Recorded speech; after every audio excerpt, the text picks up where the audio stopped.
ጠቅላይ ሚኒስትሩ ሀገሪቷን እንዳስተዳድር ውክልና ሰጥቶኛል። ክሩን ውጭ ሆኖ እንዲከታተል የዋስ መብቱ ተጠብቆለት በሰላም ከማረሚያ ቤት ወጥቶ ወደ ቤተሰቦቹ መቀላቀሉን ሰምተናል።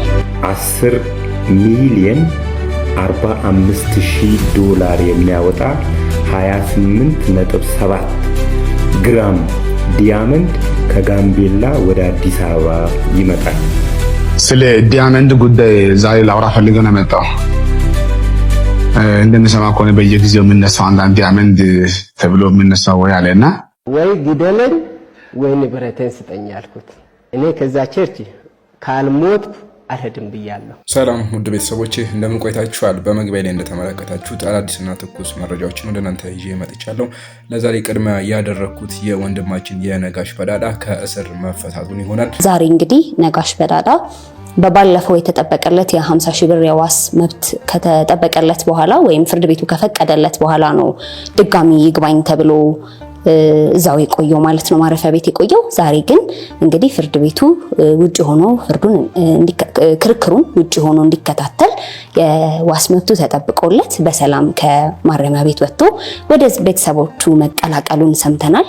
እንግዲህ ለጋዜጠኛ ነጋሽ በዳዳ ወዳጆች፣ ለሁሉም ለሚዲያው ተከታታዮች ሁሉ እንኳን ደስ ያላችሁ እያልን እኛም እንግዲህ እንኳን ደስ ያለ እንኳን ለቤትህ አበቃ ለማለት እንወዳለን። ሰሞኑን እንግዲህ በጣም እየተራገቡ ካሉ ዜናዎች መካከል አንዱ ፓስተር እስራኤል ዳንሳ 10 ሚሊዮን ዶላር የሚያወጣ ዳይመንድ ተዘርፌያለሁ የሚል አንድ አማኝ አለ። የዛው ቸርች ውስጥ ተዘርፌያለሁ የሚል አለ። ከዚህ ጋር በተገናኘ እስራኤል ዳንሳ ምላሽ ሰጥቷል። እስኪ ጉዳዩን ላስመልክታችሁ። 10 ሚሊዮን 45,000 ዶላር የሚያወጣ 28.7 ግራም ዲያመንድ ከጋምቤላ ወደ አዲስ አበባ ይመጣል። ቁጥሩን በቅጡ ሰምታችሁኛል። 10 ሚሊዮን 45,000 ዶላር የሚያወጣ 28.7 ግራም ዲያመንድ ከጋምቤላ ወደ አዲስ አበባ ለመሸጥ ይመጣል። ይሄ ሰውዬ ቂጤሳ አበራ ይባላል። ከጋምቤላ 28.7 ግራም ዲያመንድ ይዞ ይመጣና የሚገዛው ሰው በደላላ ያፈላልጋል። በጊዜው ምንዛሬ 60 ሚሊዮን የኢትዮጵያ ብር ይሸጥና ሰዎቹ ይህንን ብር በዶላር ይሰጡታል። በዶላር 10 ሚሊዮን 45,000 ብር ሲሰጡት በዶላር አልፈልግም፣ በብር ቀጥታ አካውንቴ ላይ አስገቡልኝ ይላቸዋል። በጊዜው ሰዎቹ ብር አልነበራቸውምና በቃ ዘርዝረን ሰኞ ዕለት እናስገባልሃለን አካውንት ላይ፣ እስከዛው ድረስ ዲያመንዱ አንተ ጋር ይቀመጥ፣ ብሩን ያዝነውን ዶላር እኛ እንዘረዝራለን ይሉና በዚህ ይስማማሉ። ቂጤሳ ከጋምቤላ ነው የመጣውና ሌባ ይፈራና ወደ ቸርች ይሄዳል። እስራኤል ዳንሳ ጋር ማለት ነው። አንድም ከሌባ ፍራቻ ነው፣ አዲስ አበባ ሌባ ይሰርቀኛል ብሎ ነው። ሁለትም ደግሞ እንዲባረክለት ዲያመንዱ እንዲባረክለት ፈልጎ ነው ወደ እስራኤል ዳንሳ ይሄው። በእርግጥ ያሳዝነኛል። ይህ ሰውዬ ከዚህ በፊት ታሪኩን ነግሬያችኋለሁና ያን ጊዜ ትንሽ ፎሎወር ስለነበረኝ ብዙዎቻችሁ አልሰማችሁትም ይሆናል። ስሙት። አሁን እስራኤል ዳንሳ ጋር ይሄድና ለእስራኤል ዳንሳ ጸልይልኝ ብሎ ዲያመንዱን ይሰጠዋል። እስራኤል ዳንሳ ከዚህ በፊት ዲያመንድ አይቶ አያውቅም ነበርና ሁሉንም ምዕመናን ተንበርከኩ ይላቸዋል። ተንበርከከው ሲጸልዩ ጸልየው ሲነሱ ዲያመንዱ እጁ ላይ አልነበረም። እስራኤል ዳንሳ ጋር የት ሄደ ሲለው ሰይጣን ወሰደው። ሰይጣን እንደ ሰይጣን ይወስዳል ብዬ እዛው መድረክ ላይ ስተናነቀው እስራኤል ዳንሳን የእስራኤል ዳንሳ ጋርዶች ይዘውኝ ገስታ ውስጥ አስገብተው ደበደቡኝ ይላል ቂጤሳ አበራ። ከደበደቡት በኋላ ውልቅልቅ አርገውት እዛ ገስት ሃውስ ውስጥ አንዳንድ ታሪኮቹን ይጠይቁታል። የባንክ አካውንቱን፣ ዘመዶቹ የት እንዳሉ፣ ሚስቱ የት እንዳለች፣ እህቱ የት እንዳለች ከጠየቁት በኋላ በሳምንቱ ሌላ ቸርች ይሄዳል ቂጤሳ አበራ። እንደዛ ተመቶ ማለት ነው። እዛ ቸርች ደግሞ ያለው ሌላኛው ፓስተር ይሄ ታሪክ ተነግሮታል። ይሄን አካውንት ያለ ሰውዬ፣ ድንጋይ ጠፋብኝ የምትል ሰውዬ፣ ና ወደ መድረኩ ውጣ ይሏል። ዲያመንዱን መውሰዳቸው እንትን ሳይል ምን ይሉታል? ዲያመንዱን ጅጅጋ አይቼዋለሁ፣ ሰይጣን ወስዶ ጅጅጋ ነው ያለው፣ እህት ጋር ነው ያለው ይሉታል። እንግዲህ ዲያመንዱን መውሰዳቸው ሳያንስ ከእህቱ ጋር ሰላም የተቀመጠችው እህቱ ጋር ለማጣላት ማለት ነው። ይሄ ታሪክ የቆየ ታሪክ ነው። 2011 ዓመተ ምህረት ላይ የተከሰተ ቢሆንም አሳዛኝና የኛ እነዚህ የሐሰተኛ ነቢያት ሌብነቶቻቸውን ግልጥ አድርጎ ያሳየ ነው። አስባችሁታል? ግን ይሄ ብር እውነት ከሆነ 10 ሚሊዮን ዶላር ወደኛ ወደ ኢትዮጵያ ብር ቢቀየር ምን ሊሆን እንደሚችል ስንት ሊሆን እንደሚችል የምርም ይሄን ያክል የሚወጣ ዳይመንድ ተጭበርብሮ ከሆነ ፓስፖርት ወስዶ ከሆነ እስኪ ግለሰቡ እንዲህ ተጭበርብር ያለው ያለ ግለሰብ የሚለውን እንስማ። እንዴት በምን አይነት ሁኔታ እንደተጭበረበረ 6 ሚሊዮን ብር ነው የተነጋገር ነው። ለ1 ግራም 2 ሚሊዮን ብር በኢትዮጵያ ተነጋገር። አምኜ ነው ዲያመንድ አምጣ ስለኝ ሰጠሁት። ሰይጣን ወሰደ ነው ያለ። በቃ ወይ ግደለኝ ወይ ንብረቴን ስጠኝ አልኩት። እኔ ከዛ ቸርች ካልሞት አልሄድም ብያለሁ። ሬሳዬ ብቻ መሄድ አለበት እፈልጋለሁ አልኩት። ሃይማኖቴንም ጠላሁ፣ ጴንጤ መሆኔ ጠላሁ። በቃ ከዛ በኋላ አትፈልጋለ። እኔ ጅጅጋ ነው ያየው በመንፈስ ያለ የወሰደው ሰውዬ ጅጅጋ ነው ያየው በመንፈስ ያለ። ይሄን ፍለጋ ትሞትበታለህ እንጂ አታገኝም። እኔ በቃ ከዛ በኋላ ገንዘቤን አጥቼ ሃይማኖቴንም ጠላሁ፣ ጴንጤ መሆኔ ጠላሁ። በቃ ከዛ በኋላ ማለት ከዛ በኋላ ቁጭ አልኩኝ።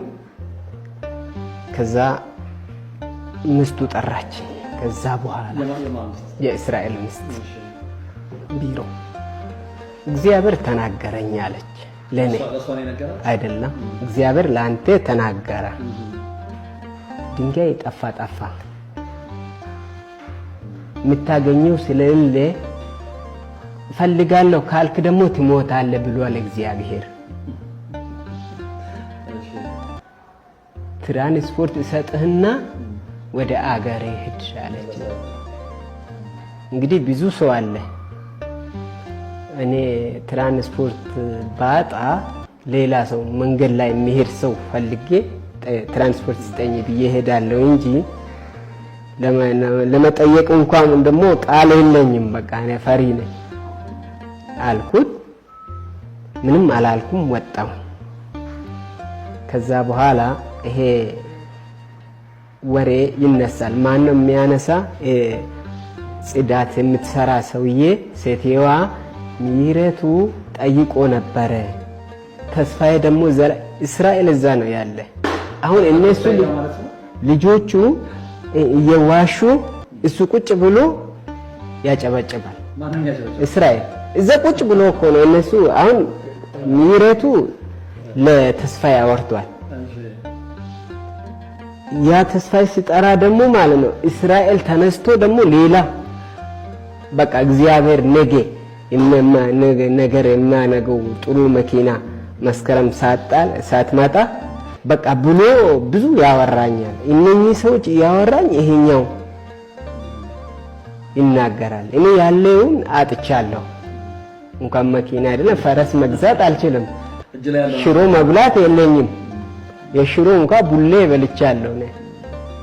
ከዛ በኋላ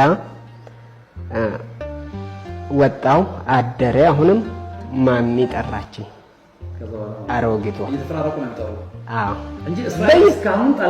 በቃ ከኔ ጋር ቁጭ ብሎ ከዛ በኋላ ይሰማል ግን ጋር አያወራም። ከዛ በኋላ ማሚ የተደረገ ነገር ሪከርድ ምናምን ያለው ስልክ ላይ አለ አለች አሮጊቷ። አዎ አልኩኝ። ጥሩ ስልክ ነው ያለኝ፣ ሪከርድ አደርጋለሁ። ከነሱ ጋር ያወራ ሁሉም ነገር ሪከርድ አደርጋለሁ። ይሄ ሁሉ ሰምታ ከቻልክ ሄድ ትሞታለህ አለች። ለምንድን ነው የምሞተው ነው ያልኩት። ለምንድን ነው በእንጀራ ነው ሰው ይሞታል አልኳት። ለምንድን ነው እኔ እኮ እዚህ መሞት ፈልጋለሁ አልኳት። ከዛ በኋላ በቃ ለማንኛውም 300 ብር ሰጡኝ። ማዘር 300 ብር ወስጄ ወጣው። እሺ እስራኤል ዳንሳ ደግሞ እንደዚህ ብሏል። ምላሽ ለመስጠት እንደዚህ እያለ ነው። እስኪ ስለ ዲያመንድ ጉዳይ ዛሬ ላውራ ፈልገው ነው የመጣው። እንደምሰማ ከሆነ በየጊዜው የምነሳው አንዳንድ ዲያመንድ ተብሎ የምነሳው ወይ አለና የዲያመንድ ጉዳይ በተመለከተ ለዛሬ ማታ ለዚህ ጉዳይ የሚሆን በቂ መልስ ይዤ እመጣለሁ። እኔ ግን ማውደ ምንድነው አገልጋይ ነኝ፣ ነብይ ነኝ። መጸለይ ካለብኝ እጸልያለሁ። ጌታ ድንቅ ያደርጋል። የሆነ ሆኖ ግን ዛሬ ማታ አገኛቸዋለሁ። ናና ሰዎች አልገባችሁ በዚህ ጉዳይ ላይ ማይ ይሄ ጉዳይ ምን ነው ብላችሁ ያልገባችሁ ሰዎች በዚህ ጉዳይ በሰፊው ላውራ እፈልጋለሁ። በኋላ ማታ እመጣለሁ። ጌታ ይጎበኛችኋል። እወዳችኋለሁ። ሻሎም። ይህንን ከተናገረ በኋላ እኛ ምላሽ ይሰጣል ብለን እንደተነሳበት ክስ ምላሽ ይሰጣል ብለን ስንጠብቅ እንደገና ደግሞ አሁንም እንደዚህ በማለት ተመልሷል። እስከ ዛሬ ድረስ ዝም ብያለሁ፣ እየሰማሁ እያየሁ ዝም ብያለሁ። አሁን ግን የዝምታ ጊዜ ጨርሻለሁ። ዛሬ ጌታ እግዚአብሔር ከረዳን ከምሽቱ 4 ሰዓት ላይ ለሁሉ ሰው የሚሆን የራሴን መልስ ይዤ እመጣለሁ። እንግዲህ ሶስተኛ ቀጠሮ ደግሞ እንደማይሰጥ ተስፋ እናደርጋለን። ምላሽ እንጠብቃለን። ወደ ሌላ ጉዳይ ስወስዳችሁ አንዳንድ ግለሰቦች ሀገራችን ውስጥ ምን እያደረጉ ነው?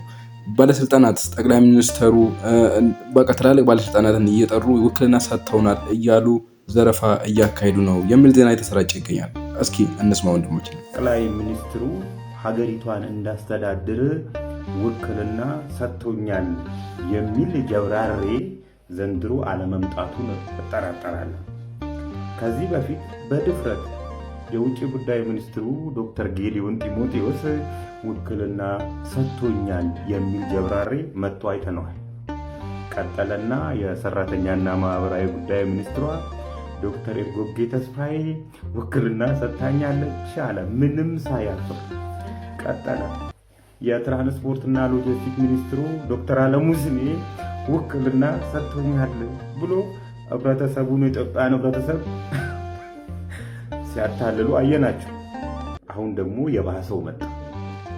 ምን ይለናል? ይሄኛው ደግሞ የኢትዮጵያን አየር መንገድ ዋና ስራ አስፈጻሚ መስፍን ጣሰው ውክልና ሰጥቶኛል ይለናል። እንዴት ነው ውክልና የሚሰጠው? ካናዳ ለመሄድ የምትፈልጉ ኢትዮጵያውያንን ብር እንድታስገቡ በዚህ አካውንት እንድታስገቡ ውክልና ሰጥቼዋለሁ ይላል። የማይመስል በፍጹም እኮ የማይመሳሰል ነገር።